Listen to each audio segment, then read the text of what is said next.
হাই বন্ধুসকল, আপোনালোকক আমাৰ ইউটিউব চেনেলৰ অন্য এটা ভিডিঅ'লৈ স্বাগতম জনালোঁ। বন্ধুসকল, আপোনালোকে নিশ্চয় গম পাইছে আৰু ইয়াৰ আগতো মই ভিডিঅ' দিছোঁ। ভিডিঅ'ৰ জৰিয়তে আপোনালোকক জনাইছোঁ যে নিৰ্মাণ সখী যি নতুনকৈ আঁচনি ওলাইছে আমাৰ অসমৰ কাৰণে, যি কনষ্ট্ৰাকশ্যন বিল্ডিঙৰ কাৰণে ওলাইছিলে, অৰ্থাৎ যিসকলে যোগালী বা ৰাজমিস্ত্ৰী কৰে সেইসকলৰ কাৰণে। তাৰ কাৰণে এপ্লাই কৰিবলৈ হ'লে আধাৰ কাৰ্ড আৰু ই শ্ৰম কাৰ্ডৰ প্ৰয়োজন হ'ব।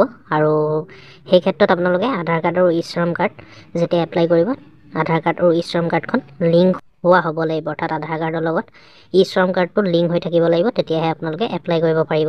আৰু যিসকলৰ লিংক হৈ থকা নাই সেইসকলে এপ্লাই কৰিব নোৱাৰিব। আজি ভিডিঅ'টোৰ জৰিয়তে আপোনালোকক দেখুৱাম কেনেকৈ আপোনালোকে যিসকলৰ আধাৰ কাৰ্ডখন ই শ্ৰম কাৰ্ডৰ লগত লিংক হৈ থকা নাই কেনেকৈ লিংক কৰিব।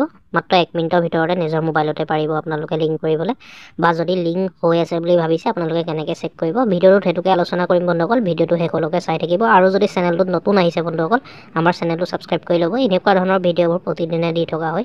তাৰ কাৰণে ভিডিঅ'টো শেষলৈকে চাই থাকিব। আমি অতি সহজতে কেনেকৈ নিজৰ মোবাইলৰ জৰিয়তে আপোনালোকে আধাৰ কাৰ্ডখন আৰু ই শ্ৰম কাৰ্ডখন কেনেকৈ লিংক কৰিব পাৰিব সেইটোকে দেখুৱাম। ভিডিঅ'টো শেষলৈকে চাই থাকিব, তেতিয়াহে বুজি পাব।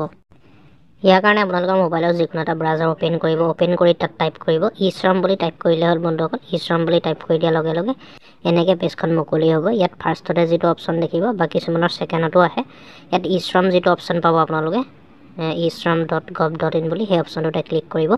মই লিংকটো ডিছক্ৰিপশ্যনত দি থ'ম বন্ধুসকল, যদি আপোনালোকে অসুবিধা পায় ডিছক্ৰিপশ্যন ভিজিট কৰি লিংকটোত ক্লিক কৰিব। ইয়াৰ পিছত এনেকৈ পেজখন মুকলি হ'ব। গো টু মেইন পেজ যিটো অপশ্যন পাব তাত ক্লিক কৰি দিব। ক্লিক কৰি দিয়াৰ পিছত আকৌ এনেকৈ নতুন এখন পেজ মুকলি হ'ব। ইয়াত আপোনালোকে তললৈ আহিব। তললৈ অহাৰ পিছত 3টা অপশ্যন পাব। আপোনালোকে প্ৰথম যিটো অপশ্যন দেখিছে one step solution register on e Shram log in, সেই অপশ্যনটোতে আপোনালোকে ক্লিক কৰি দিব। যিসকলে ই শ্ৰম কাৰ্ড বনোৱা আছে বন্ধুসকল, সেইসকলে অলৰেডি ৰেজিষ্টাৰ কৰিয়ে থোৱা আছে, আপোনালোকে চেক কৰিব পাৰিব বা আধাৰ কাৰ্ড লিংক কৰিব পাৰিব। আৰু যিসকলে বনোৱা নাই এতিয়ালৈকে ই শ্ৰম কাৰ্ড, আপোনালোকে আমাৰ চেনেলটো ভিজিট কৰি চাই ল'ব। নিজৰ মোবাইলতে বনাব পাৰিব। 1 মিনিটৰ ভিতৰতে আপোনালোকে লগালগ ডাউনলোড কৰিব পাৰিব। সেইকাৰণে আপোনালোকে আমাৰ চেনেলটো ভিজিট কৰি চাই ল'ব। যিসকলে বনোৱা নাই বনাই ল'ব অতি সোনকালে। ইয়াৰ পিছত আপোনালোকৰ যিটো ফোন নম্বৰ হয়, আধাৰ কাৰ্ডত যিটো ফোন নম্বৰ আছে সেই ফোন নম্বৰটো ইয়াত টাইপ কৰি দিব। আধাৰ লিংক মোবাইল নম্বৰ বিচাৰিছে যিহেতু আপোনালোকে নিদিলেও হ'ব, কিন্তু আধাৰ লিংক যিটো মোবাইল নম্বৰ হয় সেইটো দিলে বেছি প্ৰেফাৰেঞ্চ হ'ব, মানে বেছি সুবিধা হ'ব আপোনালোকৰ। সেইকাৰণে দি দিব যিটো আধাৰ কাৰ্ডত লিংক হৈ আছে। মই নম্বৰটো এনেকৈ টাইপ কৰি দিছোঁ, টাইপ কৰি দিব। টাইপ কৰাৰ পিছত ইয়াত যিটো কেপচা দেখিছে, এণ্টাৰ কেপচা যিটো বক্সত লিখা আছে ছাইডত, আপোনালোকে সেই ছাইডৰ বক্সটোত ফিল কৰিব। যিটো ব্লেংক হৈ আছে ছাইডৰ বক্সটোত চেম বহুৱাই দিব।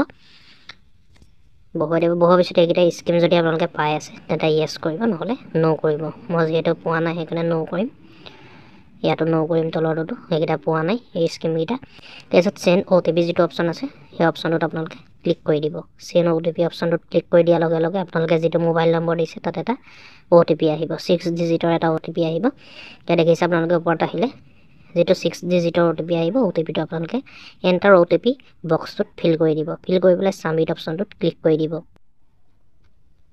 এনেকৈ আপোনালোকে OTPটো ফিল কৰি ছাবমিট অপশ্যনটোত ক্লিক কৰি দিব। ক্লিক কৰি দিয়াৰ লগে লগে ইয়াত দেখিছে আপোনালোকে নিশ্চয় আপোনালোকৰ আধাৰ কাৰ্ড নম্বৰটো ইয়াত টাইপ কৰিবলৈ আহিব। আপোনালোকে ইয়াত আধাৰ কাৰ্ড নম্বৰটো টাইপ কৰি দিব। যিহেতু আধাৰ কাৰ্ডৰ লগত ই শ্ৰম কাৰ্ডটো লিংক কৰিব লাগিব, সেইকাৰণে আপোনালোকে ইয়াত আধাৰ নম্বৰটো টাইপ কৰি দিব। টাইপ কৰাৰ পিছত ইয়াত ফিংগাৰ প্ৰিণ্ট আৰু OTP অপশ্যন থাকিব। আপোনালোকে OTP অপশ্যনটোতে ক্লিক কৰিব। অলৰেডি ক্লিক কৰাই থাকিব OTP অপশ্যনটোত। যদি ক্লিক কৰা নাথাকে তেন্তে OTP অপশ্যনটোত ক্লিক কৰিব। ফিংগাৰ প্ৰিণ্টত নিদিব বন্ধুসকল, যিহেতু মোবাইলত কৰিম আমি। ইয়াৰ পাছত এণ্টাৰ কেপচা যিটো অপশ্যন আছে কেপচাটো ঘৰটোত ফিল কৰি দিব। ইয়াৰ পিছত আই agri to the terms and conditions যিটো বক্স পাব আপোনালোকে সেই বক্সটোত ক্লিক কৰি দিব। ইয়াত কেপচাটো ছাইডত ফিল কৰিব। ফিল কৰাৰ পিছত আই এগ্ৰি ঘৰটোত ক্লিক কৰিব। ক্লিক কৰাৰ পিছত ছাবমিট যিটো অপশ্যন পাব ছাবমিট অপশ্যনটোত ক্লিক কৰি দিব।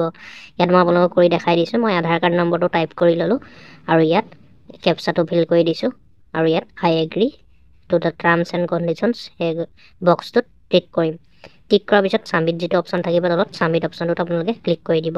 যদি আপোনালোকৰ আগতে ই শ্ৰম কাৰ্ড বনাওঁতে আধাৰ কাৰ্ড লিংক আছে তেন্তে ইয়াত দেখুৱাই দিব। কেনেকৈ দেখুৱাব আপোনালোকে মন কৰিব, মই আপোনালোকক দেখাই দিম এতিয়া। ইয়াত ছাবমিট অপশ্যনটোত ক্লিক কৰি দিম। ক্লিক কৰি দিয়াৰ পিছত দেখিলে আপোনালোকে দিছ আধাৰ is already register on e শ্ৰম পৰ্টেল। দেখিছে আপোনালোকে ইয়াত যদি আপোনালোকৰ আধাৰ কাৰ্ড ৰেজিষ্টাৰ হৈ আছে বা আধাৰ কাৰ্ড লিংক হৈ আছে ই শ্ৰম কাৰ্ডত তেন্তে এনেকৈ দেখুৱাই দিব অলৰেডি ৰেজিষ্টাৰ বুলি। যদি আপোনালোকৰ নাই হোৱা বা আপোনালোকৰ আগতে নাই কৰা ই শ্ৰম কাৰ্ড বনাওঁতে আধাৰ কাৰ্ড যদি লিংক নাই তেন্তে ইয়াত ছাকচেছফুলি বুলি দেখুৱাব।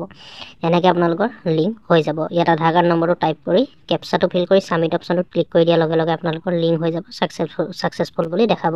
ইয়াত যিহেতু মই কৰা আছিলে সেইকাৰণে অলৰেডি ৰেজিষ্টাৰ্ড বুলি দেখাইছে। ইয়াত যদি আপোনালোকে ডাউনলোড কৰিব বিচাৰে ক্লিক হিয়াৰ অপশ্যনটোত ক্লিক কৰি ইয়াত এনেকৈ আধাৰ নম্বৰটো বা আপোনালোকে যিটো মোবাইল নম্বৰ দিছে মোবাইল নম্বৰটো দি পেলাই ডাউনলোড কৰিব পাৰিব OTP জৰিয়তে।